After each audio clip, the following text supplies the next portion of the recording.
Oke, selamat datang kembali di channel TSJ TV. Kali ini kita akan membahas tentang diagram di UML, yaitu kelas diagram. Kelas diagram adalah sebuah diagram yang menggambarkan objek atau kelas pada suatu sistem, itu ya, sistem yang berorientasi objek. Contoh yang paling gampang adalah objek kelas pada program atau tabel pada database. Ini adalah notasi dari kelas diagram.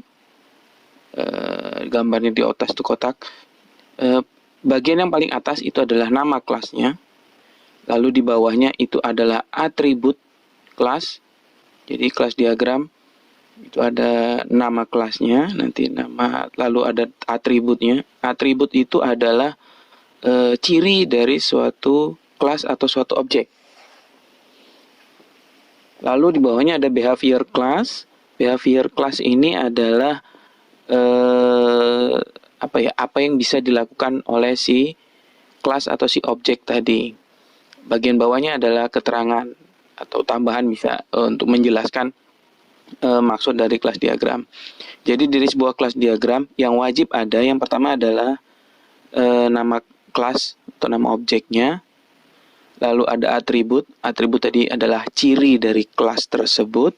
Lalu ada behavior class. Ini adalah apa yang bisa dilakukan si kelas diagram.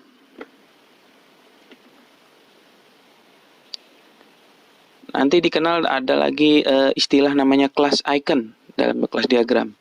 Class icon ini adalah sebuah kelas yang hanya memiliki atribut tapi tidak mempunyai behavior. Jadi dia hanya mempunyai nama, lalu mempunyai atribut tanpa mempunyai behavior. Lalu di dalam kelas diagram juga terdapat relation, sama seperti di use case kemarin. Jadi hubungan antar sesama kelas itu nanti digambarkan dalam sebuah relation. Nah, ini bisa kita lihat.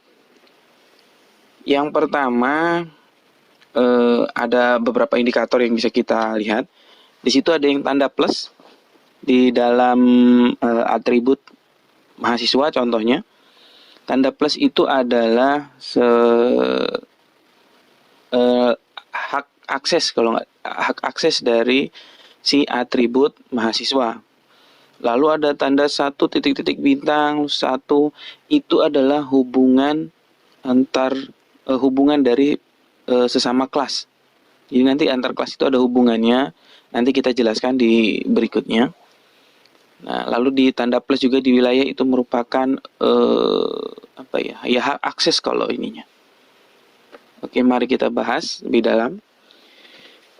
Yang pertama ada indikator relation, tadi yang ada 1 titik-titik bintang terus ke 1. Itu ada maksudnya, ada notasinya, ada ininya. Yang pertama nanti kalau kita ketemu ada 0 titik-titik 1. Itu mempunyai arti kosong atau 1. Lalu nanti juga kita bisa menemukan ada namanya 0 titik-titik bintang. Itu artinya lebih dari sama dengan kosong. Berarti boleh kosong juga boleh lebih banyak. Kalau tadi 0 titik-titik 1 itu boleh kosong atau 1. Lalu juga nanti ada bisa ketemu 0 titik-titik n. Artinya itu lebih dari sama dengan n, di mana n itu biasanya lebih dari 1. Contoh gampangnya misalnya 0,3. Ya, kira-kira seperti itu. Lalu ada angka 1, itu berarti hanya 1. Berarti hubungannya hanya 1. Lalu tadi ada yang tadi kita dicontoh ada 1 titik-titik bintang. Itu artinya lebih dari sama dengan 1. Berarti minimal 1 boleh banyak. Lalu juga nanti ada 1 titik-titik n. Nah, ini sama seperti 0 titik-titik n tadi. Berarti lebih dari sama dengan 1. Di mana n itu lebih dari 1. Berarti contoh misalnya 1 titik-titik 5. Itu berarti minimal 1 maksimal 5. Lalu ada bintang. Bintang itu banyak atau many. N itu hanya N, berarti di mana N itu biasanya lebih dari 1, contohnya misalnya 9 atau 7, seperti itu. Lalu ada N titik-titik bintang, berarti lebih dari sama dengan N, di mana N adalah lebih dari 1. Misalnya, di sini 7 titik-titik bintang, berarti minimal 7, boleh banyak. Gitu. Lalu ada N titik-titik M. Ini lebih dari sama dengan N, dan kurang dari sama dengan M, di mana M dan N itu harus lebih dari 1. Contohnya di sini adalah 3 titik-titik 10. Lalu ada indicator relation. Nah, kalau tadi kita lihat di contoh di gambar itu penggunaan hanya garis lurus, garis relasi biasa. Nah, di sini di kelas diagram ada beberapa macam relasi yang bisa digunakan.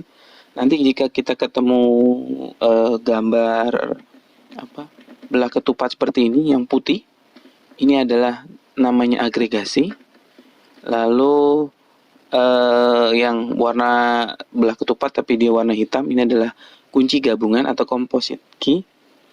Lalu nanti ada segitiga terbuka ke atas seperti ini namanya untuk turunan, biasanya nanti untuk spesialisasi atau generalisasi.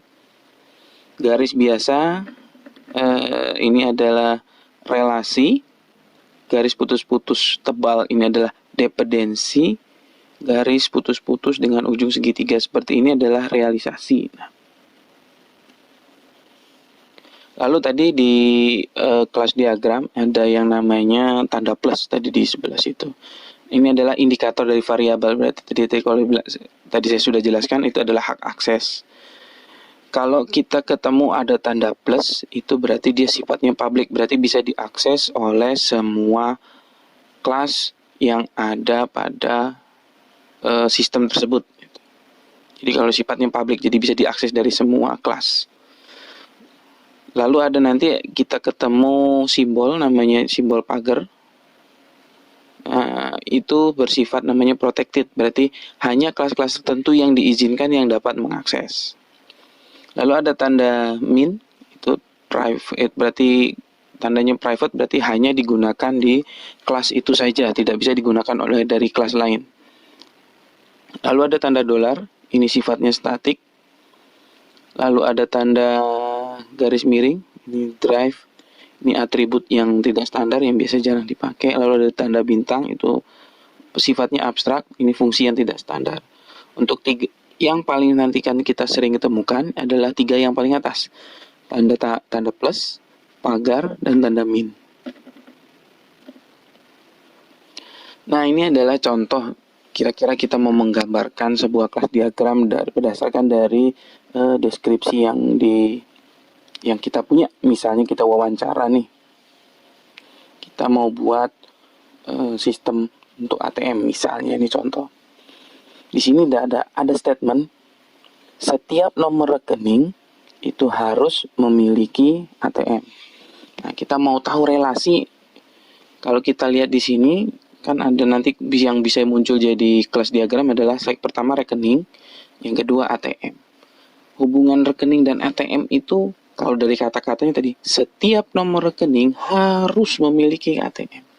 Nah, kalau digambarkan ke kelas diagram maka akan jadinya rekening ATM, hubungannya relasinya adalah 1, 1. Cara bacanya adalah satu rekening untuk 1 ATM. Dan 1 ATM bisa hanya untuk 1 nomor rekening. Nah, itu kalau kata-katanya setiap nomor rekening harus memiliki ATM. Lalu nanti ada yang kedua, setiap nomor rekening dapat memiliki ATM. Kalau tadi pakai harus ya, sekarang kita pakai dapat. Nah, ini gambaran relasinya akan berubah. Kalau tadi kan 1.1 ke 1. Nah, karena dia pakai kata dapat, berarti kan boleh punya ATM, boleh tidak. Setiap rekening itu boleh punya ATM, berarti boleh punya ATM juga boleh tidak. Jadi kalau seperti itu kita nggak bisa gambarkan. Satu rekening itu memiliki 0 atau maksimal 1 ATM. Sedangkan satu ATM itu bisa memiliki satu rekening ataupun tidak. Karena tadi kan pakai kata dapat, berarti kita boleh buat ATM juga boleh tidak. Lalu ada contoh yang kedua. Nah, ada statement lagi, misalnya satu dosen memiliki, ini kediaman ya, atau tempat tinggal, atau rumah, atau memiliki atau tinggal di satu wilayah.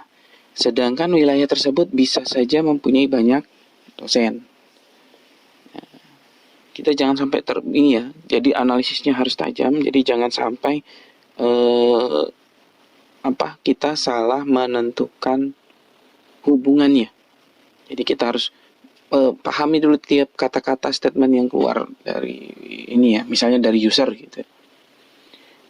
Contoh ini dosen dan wilayah. Hubungannya kalau dari statement di atas itu adalah satu titik bintang ke satu. Jadi satu dosen itu tinggal di satu wilayah. Sedangkan satu wilayah itu bisa saja mempunyai banyak dosen. Berarti kan minimal satu. Jadi satu ke banyak, bukan nol. Karena bisa saja mempunyai banyak. Kira-kira gitu. Itu analisisnya. Ada lagi, misal satu dosen tidak harus terdata wilayah, sedangkan wilayah tersebut bisa saja banyak dosen. Kalau tadi kita pakai satu titik-titik bintang, kalau kondisinya seperti ini berarti kita tinggal buat 0 titik-titik bintang, berarti satu dosen tinggal di satu wilayah. Sedangkan satu wilayah itu bisa ada dosennya, bisa juga banyak. Bisa aja tidak ada dosennya, bisa saja banyak. Ya, kira-kira bacanya seperti itu ya.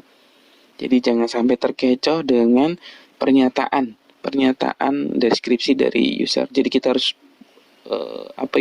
paham lebih dalam ya maksud dari pernyataan dari user.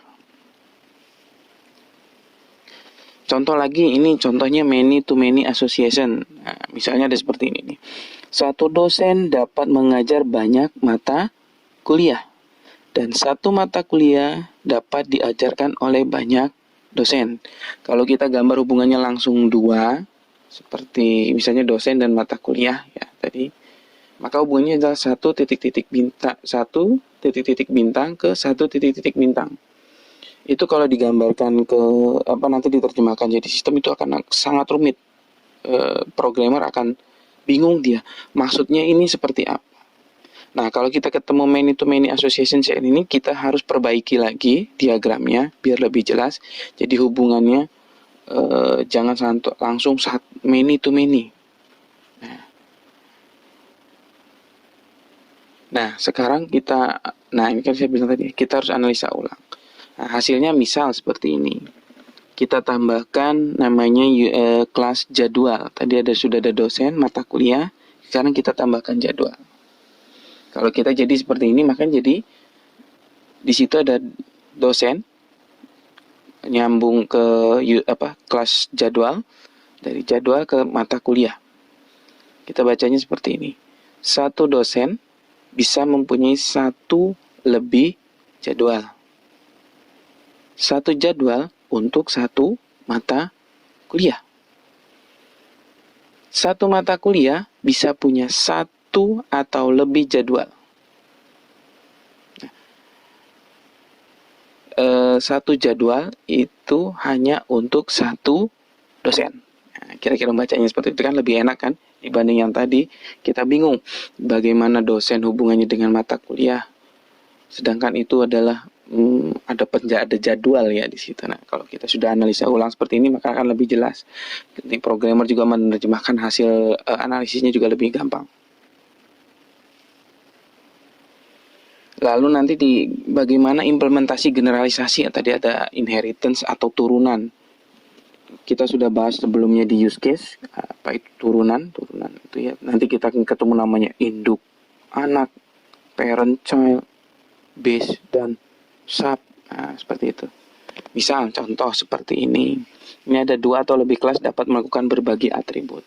Jadi sifat yang seperti saya bilang pertemuan sebelumnya,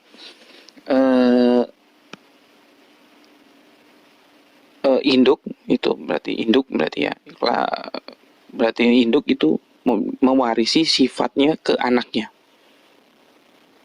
Jadi apa yang ada di induk si anak bisa pakai, kira-kira begitu kalau di kelas diagramnya. Misal ini contoh ada kelas pegawai, dia punya nik, nama, alamat, tanggal lahir. Lalu si pegawai ini punya turunan. Pegawai itu kan bisa dosen, ada karyawan harian, ada karyawan tetap misalnya.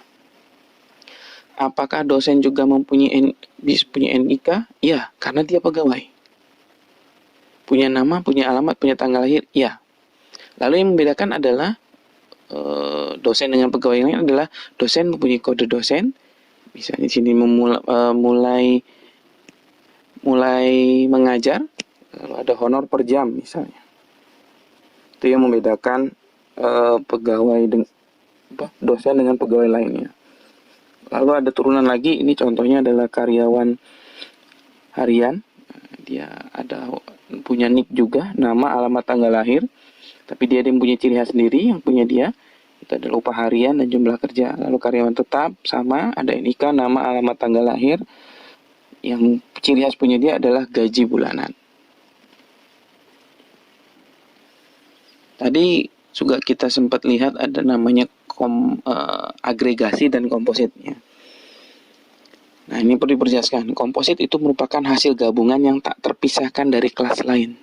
Sedangkan agregasi gabungan tapi tidak mutlak.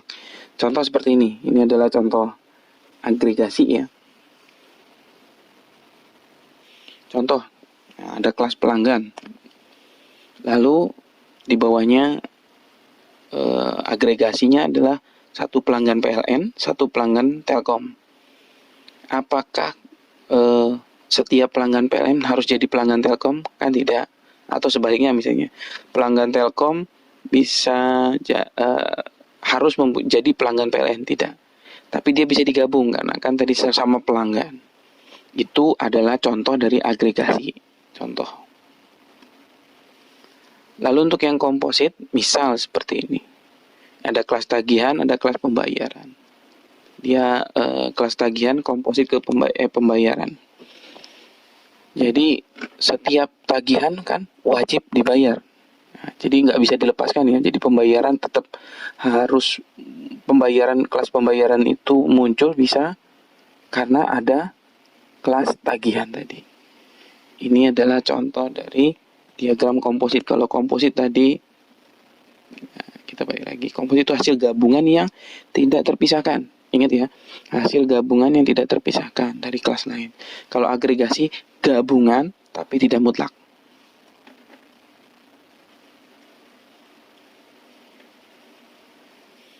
Oke, di sini saya akan berbagi tips. Tips ini apa ya? Tips ini adalah tips yang saya temukan yang untuk membantu tapi tidak mutlak. Tidak mutlak harus seperti itu, tidak. Tapi membantu kita mempermudah menganalisa use case yang sudah ada, yang sudah kita pelajari sebelumnya menjadi sebuah kelas diagram. Caranya adalah menentukan sebuah kelas dengan melihat mana saja elemen dari use case diagram yang merupakan kata benda. Garis bawahi ya, merupakan kata benda. Biasanya menunjukkan orang atau aktor. Lalu proses. Nah, di sini saya punya studi kasus.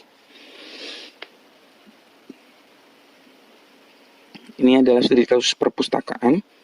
Saya kasih nama sini aja perpustakaan Bendi. Ini ada perpustakaan yang terdapat di sebuah perguruan tinggi. Proses bisnis di perpustakaan ini sudah digambarkan dalam bentuk use case. Berikut ini use case-nya. Yang pertama ada use case pengunjung. Di sini aktornya ada mahasiswa, karyawan, dosen. Lalu ada use case mencari koleksi. Terus meminjam koleksi lokal, meminjam koleksi luar. Minjam koleksi luar juga merupakan turunan dari minjam koleksi lokal. Lalu ada use case petugas. Di sini ada aktor petugas, dia mencari data anggota, melihat daftar koleksi buku, pendataan buku, mencatat pinjaman, pencatatan pengembalian, extend. Nah, ingat yang tadi kemarin kita dipelajari extend, denda. Jadi kalau extend terjadi jika syarat dan kondisinya terpenuhi baru bisa digunakan. Analisis untuk use case pengunjung. Ingat tips saya tadi. Kita cari yang ada kata benda, biasanya orang atau aktor, dan di dalam proses yang pakai kata benda. Dari use case yang pertama, kita bisa dapat yang pertama dapat kelas mahasiswa, karyawan, dosen, koleksi luar, dan koleksi lokal. Itu dari analisisnya. Lalu untuk yang petugas, analisis petugas ini kita temukan ada petugas, denda, dan transaksi. Kok hanya cuma 3? Padahal tadi di gambar use case petugas itu ada banyak. Nah, ini ada catatan. Apabila ada kesamaan nama orang atau aktor dan proses pada analisis yang sesudah yang pertama tadi, maka akan diabaikan saja. Catat hanya yang belum tercantum pada analisis use case sebelumnya. Yang sebelumnya belum ada adalah petugas, denda, dan transaksi. Nah, di sini kalau transaksi kan namanya perpustakaan, berarti ada proses peminjaman dan proses pengembalian. Nah, ini bisa kita pecah. Nah, ini adalah salah satu analisis tambahan yang selain dari use case yang kita punya tadi. Jadi tinggal kita ini kan. Nah, ini adalah perkiraan ya, prediksi dari kelas diagram yang akan nanti kita buat. Itu ada dosen, turunan dari karyawan, juga karyawan juga turunan dari anggota, mahasiswa juga turunan dari anggota, lalu ada transaksi, anggota termasuk transaksi, petugas, denda, dan koleksi. Karena tadi kan ada koleksi luar, koleksi dalam, itu setelah dipertimbangkan itu jadikan satu saja untuk koleksi karena sama seperti itu. Kira-kira sampai di sini ada yang ditanyakan? Kalau ada yang ditanyakan silakan tinggalkan di kolom komentar. Nanti akan saya coba bantu jawab. Terima kasih. Sampai bertemu lagi di materi berikutnya.